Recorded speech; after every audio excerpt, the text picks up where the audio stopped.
gabi na naman kaming puyat. Puyat lagi.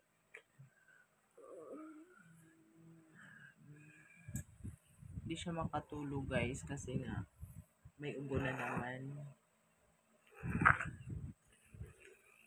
3 gabi na akong puyat sa kaka-monitor sa kanya.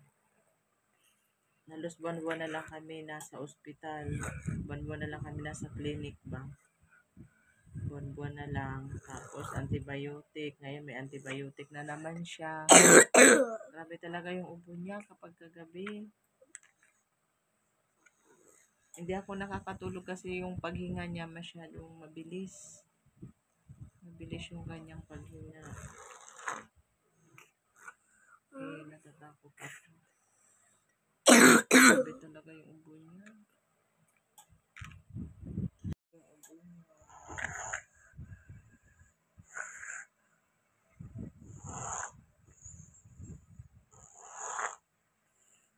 2 AM na. Di pa rin ako tulog. Grabe talaga. Tapos pag binubuhat ko naman kasi ayaw niya. Ayaw niya magpabuhat. Grabe kawawa mo.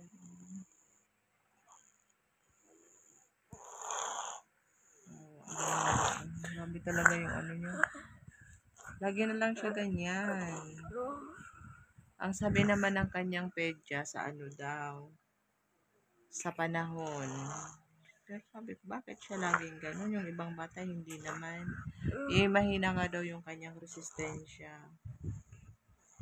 Hindi siya pwede dito sa Manila, pero wala naman kasi kaming choice. Ayaw ko naman sa ano. Kasi yung papa niya nandito. Grabe talaga. Buti nga bukas wala silang pasok. Kakatapos lang ng exam nila. Tapos, kasi diba holiday bukas. Diyos, grabe. Sa Webes, magpa-practice na lang sila. Tapos Biyernes. Tapos Monday, moving up na nila. Oo, man. Man yun ang baby namin. Grabe yung antok niya. Kaya lang kasi ayan nga. Grabe yung laway. May laway.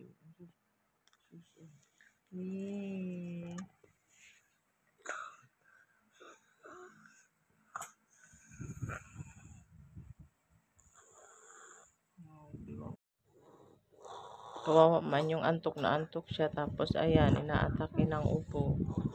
Non-stop. Pagka umaga naman, hindi naman siya masyado naupo. Pagkagabi ganyan. Kaya ilang gabi na naman kaming puyat. Grabe talaga, o diba, lakas ng ano niya. Tapos yung paghinga niya, nakakatakot ba? Nakakatakot. Lagi siyang ganyan. Na ano na siya sa gamot, kakagamot. Buwan-buwan talaga, kaya nakaka-stress din kasi nakakaawa. Sana gumaling na kasi may antibiotic na naman siya.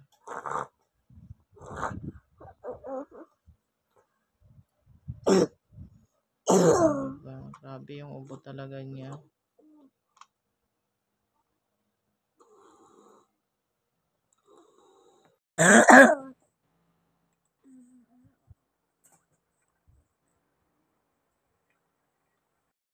Yan, 3 nights na kaming puyat. Nakatulog na, pero karga lang yan ni mama. Kasi pagka binaba siya, panay ang ubo. Non-stop. Hagardos na ang lola. Hagardos na ang mama. Man yung baby. Kasawa man. Siya magsuka. Ang dami niyang sinuka. Nakatulog na. Grabe. Grabe yung ubo niya talaga. Non-stop yung ubo niya. Di ko maibaba kasi pag binaba, panay ang ubo. Ayan, nakatulog na siya.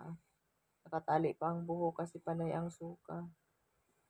Nung oras na.